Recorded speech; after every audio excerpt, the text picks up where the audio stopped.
Welcome to this deep dive. Hmm. We're going to be exploring this book called God's Portfolio. Okay. It's by David Koenig. Koenig. Koenig, yeah. Okay. And the full title is God's Portfolio, an examination of the I, the we, the all, and then some. Wow. That's quite a title. It is. And I have to admit, the title alone kind of had me hooked. Yeah. But then getting into the book, it's even more interesting. And It's ambitious. Yeah. I mean, the scope of this book, it's incredible.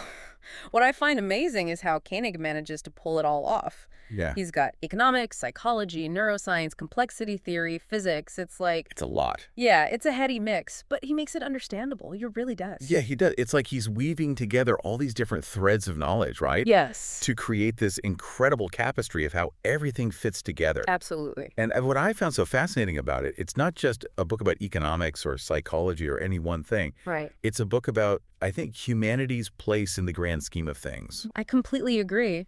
And, that's what makes it so relevant, I think, to everything that's going on in the world today. Yeah. We're living in this time of such rapid change, technologically, politically, Yeah. and the choices that we're making now, both individually and collectively, Yeah. they're going to have a profound impact on the future. Yeah. Koenig's book really gives us a framework for understanding those changes and, for thinking about how we can actually shape a better future. It does. It really makes you think about the bigger picture. Yeah. And just to be clear to everyone listening, we're not going to get into like specific candidates or anything. Right. Or endorse any particular political viewpoint. Of course not. We're really interested in the broader ideas that Koenig presents. Absolutely. So, with that said, let's dive in, I guess. Let's do it. Let's see what Koenig has in store for us. Yeah. So, Koenig kicks things off by asking this kind of fundamental question.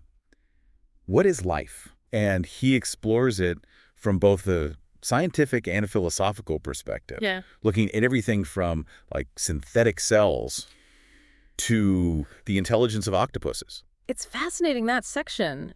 There's this research from Professor Kate Adamala on Okay. creating synthetic cells in a lab. Wow. And he uses that as this really interesting example to challenge our traditional definition of life. If we can create life in a lab, what does that actually mean? Right. What does that say about our understanding of what life really is? It's mind-blowing, right? Yeah. To think that we can even do that. I know. And then, he brings his Simon Montgomery's work on octopus intelligence Oh, that's a good one. and their ability to communicate across species, Right. which really kind of forces you to expand your definition of what constitutes a mind, Yeah, absolutely. or even what it means to be alive, I think. Definitely.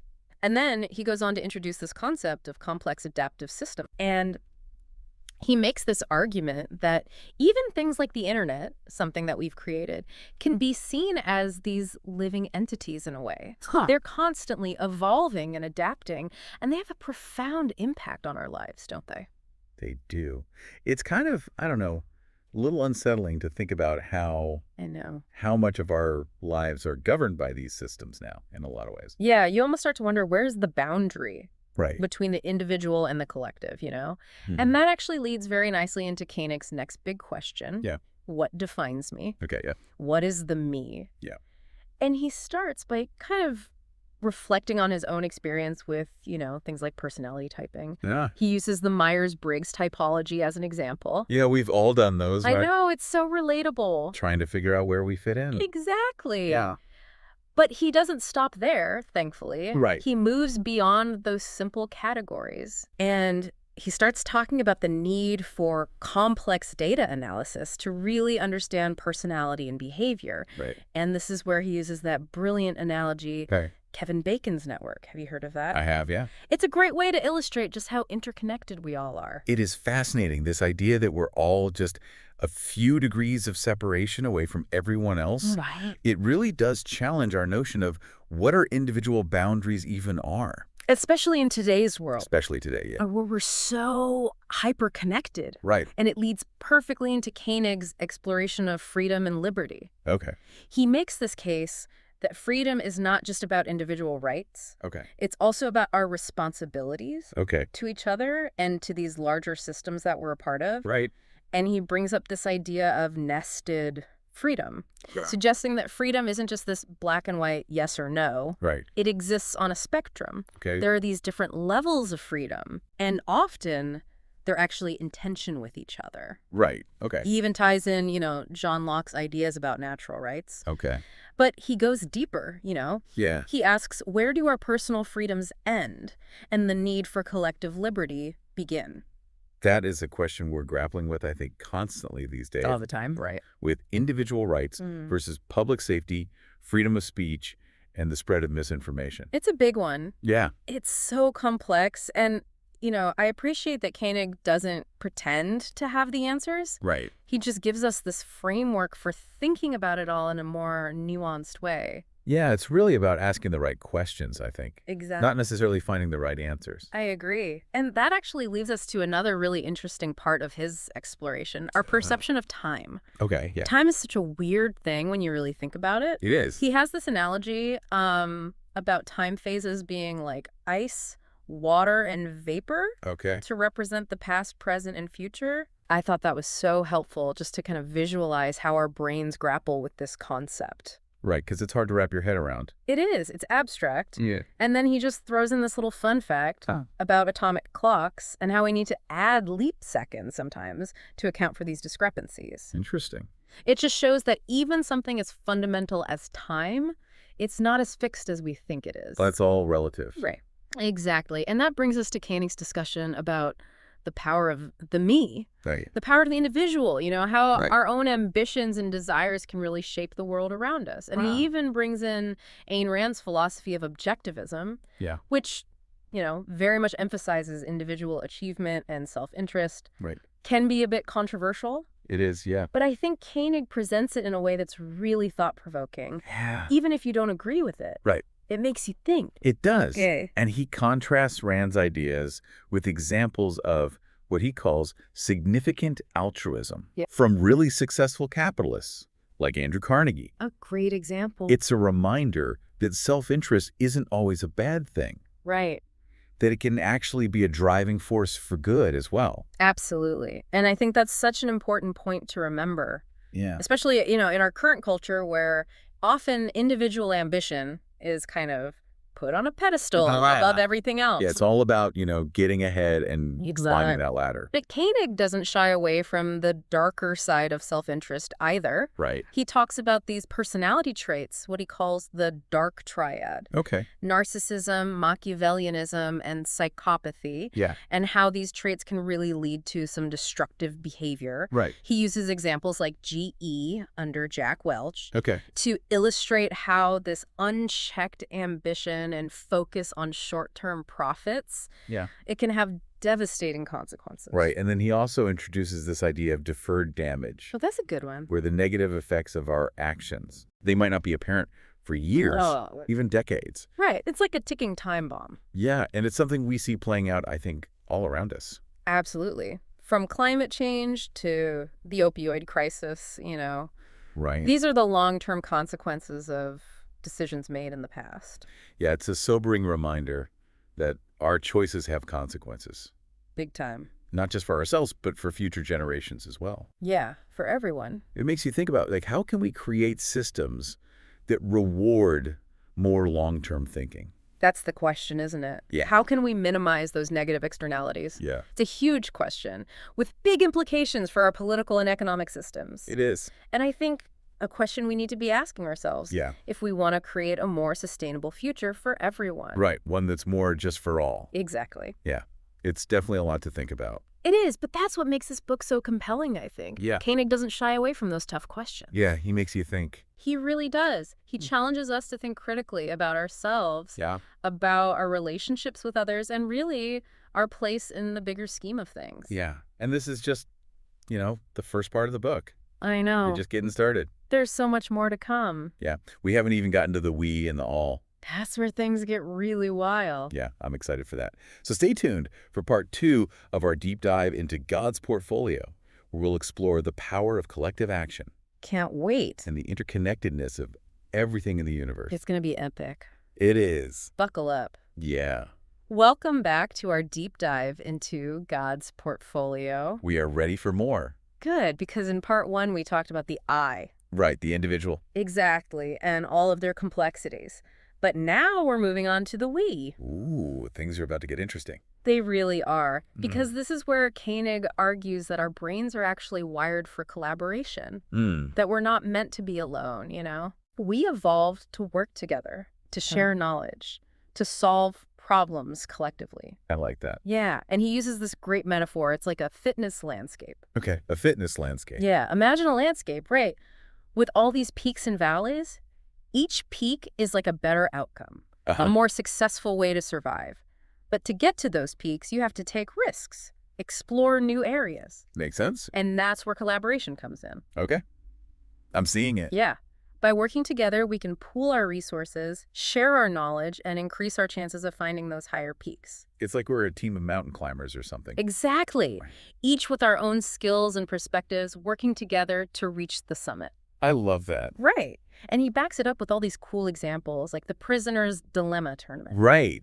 I remember reading about that. It showed that cooperative strategies, where you're actually thinking about the good of the group, lead to better outcomes for everyone in the end. It's not just about being nice. Yeah. It's about being smart, too. Exactly. Recognizing that we're all in this together, and by working together, we can achieve so much more. Way more than on our own. Way more. And then Koenig connects this to the idea of collective intelligence. Oh, yeah. The idea that groups can actually be smarter than even the smartest person in the group. Okay, yeah. I've definitely experienced that. I think we all have. Think about online reviews. Oh, good example. Right. We rely on the collective wisdom of other people to help us make decisions all the time. What to buy, where to eat. What to watch, all of it. All of it. We're constantly tapping into this collective intelligence. Whether we realize it or not. Whether we realize it or not, it reduces uncertainty. It helps us minimize risk. It helps us make better choices. I like that. Collective intelligence. But here's the thing. For collective intelligence to really work, we need diversity. That's true. Groups that have a bunch of different perspectives, they're more likely to come up with innovative solutions and to avoid groupthink. Groupthink's dangerous. So dangerous. Koenig talks about research that shows how diverse crowds are better at making predictions, solving problems, even being more creative. Interesting. It's a reminder that we need to value those different opinions, those different perspectives, to challenge our own thinking. Right, and create spaces where everyone feels comfortable sharing their ideas. Exactly. But we all know that groups can also be really destructive, right? Oh, absolutely. Mob mentality and all of that. Exactly. That's the flip side of the we. The dark side. The dark side. When things turn toxic, when we get conformity, bias, and even violence. It's a scary thought. It is. Koenig has a whole chapter dedicated to this darker side of groups. He talks about social identity theory. Okay, I've heard of that. Yeah. It explains how we tend to favor our own group, our in-group, and discriminate against people outside of that. Makes sense, sadly. Yeah. And he has these chilling examples of how this plays out in the real world. Historical examples, too, I bet. Oh, yeah. He talks about historical atrocities like slavery and genocide. And then he connects it to more everyday stuff. Groupthink. Confirmation bias. Wow. So it's like a spectrum of how this plays out. It really is. And then there's the psychology of crowds, you know? Like when people get caught up in a moment. Exactly. Mob mentality emerges. People lose their sense of individual responsibility. It's like they get swept away by the energy of the crowd. Exactly. It's a powerful thing. And it reminds us that we're all susceptible to these group dynamics. Yeah, it can happen to anyone. It can. And this is especially important in today's world. Oh, yeah, with social media and all of the algorithms. Right, because these technologies can amplify those dynamics, creating echo chambers and filter bubbles that just reinforce our existing biases. It's scary how powerful they can be. It is. Koenig talks about the rise of online hate groups, the spread of misinformation, all of that. And the cyberbullying. Yes, all of that. It's a reminder to be mindful of how we use these technologies. And the impact of our online actions. Absolutely. But even with all the potential for harm, Koenig doesn't give up on collective action. He still sees the good. He does. He talks about the importance of establishing clear rules and norms for groups, fostering a culture of respect and empathy. Yeah, and empowering individuals to speak up. Exactly. And then he also emphasizes the importance of strong institutions, institutions that can promote cooperation and mediate conflict. Protect people's rights. Exactly. He talks about Elinor Ostrom's work on governing the commons. Oh, yeah. It's a great example of how we can manage shared resources effectively, even without centralized control. Okay, so even when there's not one person in charge. Right. It's about collective responsibility. Stewardship, taking care of things that belong to all of us. Like the environment, for example. Exactly. The environment, online communities, our democratic institutions. It's about thinking bigger than just ourselves. Exactly. And that brings us to the all. The biggest picture. The biggest picture. Earth as a living system and our place within it. Wow. Okay. Koenig uses that iconic image of Earthrise, the photo of our planet taken from space. Oh, yeah, I've seen that. It's a beautiful reminder that we're all part of this fragile ecosystem. Yeah. And what we do has ripple effects. It goes beyond us. It does. And then he brings up the Gaia hypothesis. Okay. What's that? The idea that the Earth itself is a self-regulating system. What? Like its own living organism. That's mind-blowing. Right. And then he introduces this concept of the noosphere. The noosphere. Yeah, the sphere of human thought and consciousness. Okay. And it's becoming more and more intertwined with the biosphere, the living part of the planet. So our thoughts are actually impacting the planet. In a way, yeah. It's kind of a trippy thought.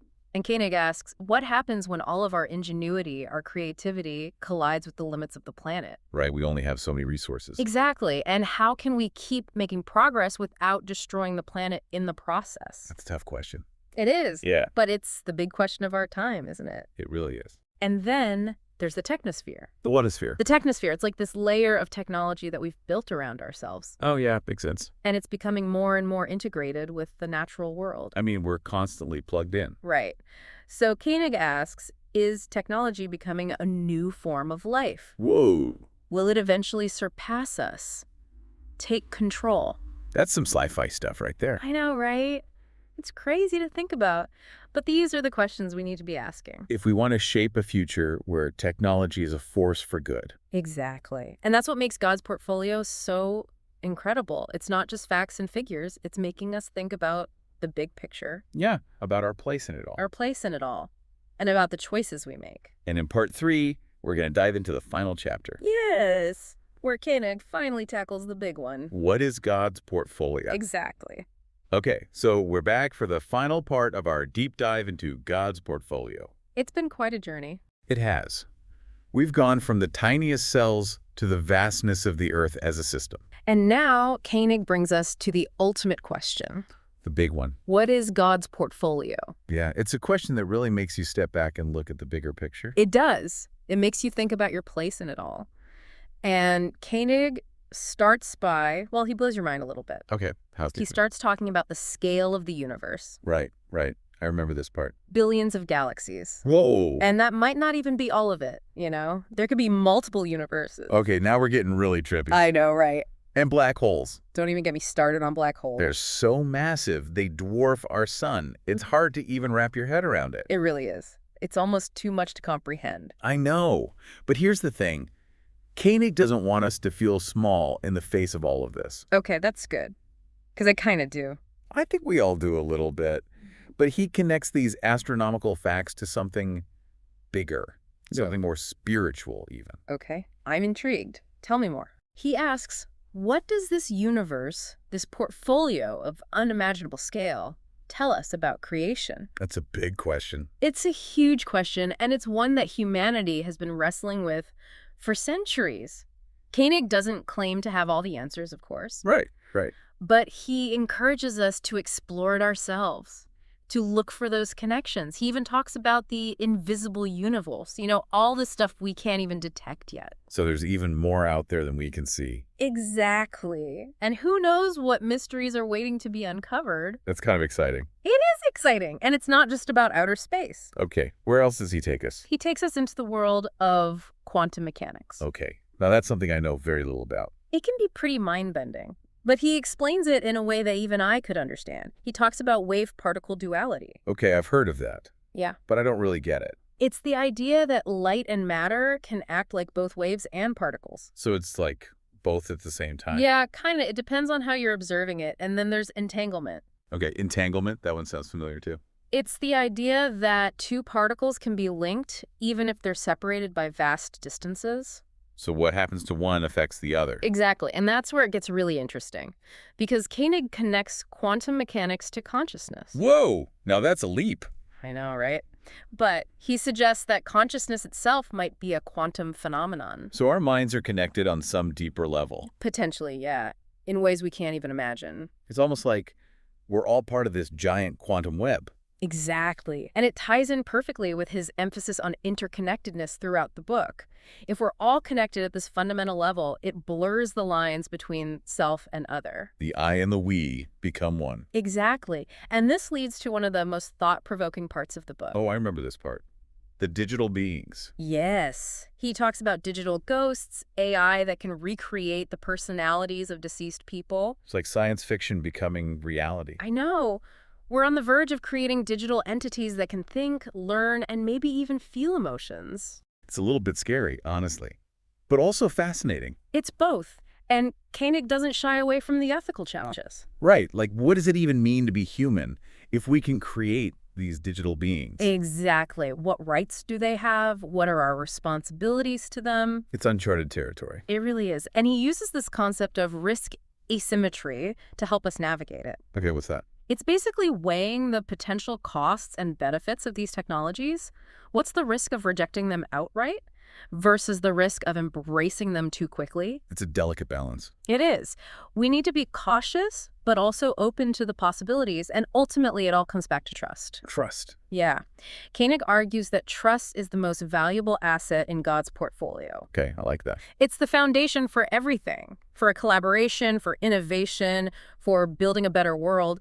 It's what allows us to connect with each other. Exactly. And he even suggests that maybe, just maybe, God or some higher power is an emergent property of our interconnectedness. Oh. I know, right? It's a beautiful thought. It is. It suggests that we have the power to create something truly special together. Exactly. And that brings us to the end of God's portfolio. Wow. What a journey it's been. It really has. And Koenig leaves us with a sense of awe at the vastness of it all, but also with a sense of hope. Hope for the future. Hope for the future. Hope that we can rise to the challenges we face together. And build a better world. A world built on trust and connection and understanding. Well said. Thank you for joining us for this deep dive into God's portfolio. It's been a pleasure. And we encourage you to keep exploring these ideas. Keep asking the big questions. And remember, the future is ours to create. We'll see you next time.